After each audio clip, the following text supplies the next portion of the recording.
আসসালামু আলাইকুম, কেমন আছেন সবাই?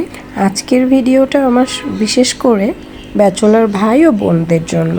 আমাকে রিকোয়েস্ট করা হয়েছে আমি যেন ব্যাচেলরের জন্য কিছু রেসিপি করে দেখাই। তো আজকে আমি চিকেন রান্না করে দেখাবো।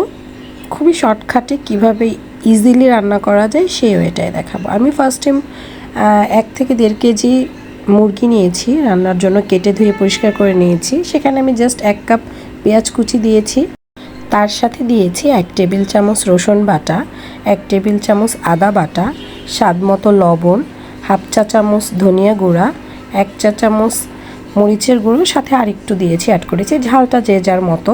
তার সাথে দিয়েছি 1 চা চামচ হলুদের গুঁড়ো, 5-6 টুকরো এলাচ, 2-3 টুকরো দারুচিনি দিয়ে তার সাথে হাফ কাপ তেল, আর সাথে দিয়েছি 1 চা চামচ টমেটো সস। আপনারা চাইলে টমেটো সসটা স্কিপ করতে পারেন। সব কিছু দেওয়ার পরে আমি হাত দিয়ে খুব ভালো করে মেখে নিব। মাখাটা খুব ভালো করে মাখতে হবে যেন খুব মশলাটা খুব ভালো করে চিকেনের গায়ে লেগে যায়। সো আমি খুব ভালো করে মেখে দিয়েছি। মাখার পরে আমার জাস্ট হাতে যে মশলাটা লেগেছিল ওইটুক পরিমাণ পানি দিয়ে জাস্ট ধুয়ে দিয়ে দিয়েছি। এবারে ঢাকনা দিয়ে ঢেকে আমি এটাকে খুব ভালো করে কষিয়ে নিতে হবে। যেহেতু আগে আমি মশলাটা কষাইনি, সো আমি একবারে কষাবো, তাই খুব ভালো করে কষিয়ে নিতে হবে। এই পাশে চিকেনটা কষাতে কষাতে আমি অপর পাশে জাস্ট কয়েক টুকরো একটা মিডিয়াম ছোট একটা আলু আমি কেটে ধুয়ে জাস্ট একটু হালকা করে ভেজে নিয়ে আমি মাংসের মধ্যে দিয়ে দিয়েছি। দিয়ে খুব ভালো করে কষিয়ে নিব। আমি এটাকে খুব ভালো করে কষিয়ে নিয়েছি। মশলাটা যখন একেবারে কষিয়ে ভাজা ভাজা হয়ে আসছে তখন আমি পরিমাণ মতো পানি দিয়ে দিয়েছি। মাংস যেহেতু খুব ভালো করে কষিয়ে নিয়েছি তাই এখানে আমার 2.5 কাপের মতো পানি লেগেছে। সো এই চিকেনটা ছিল পাকিস্তানি চিকেন।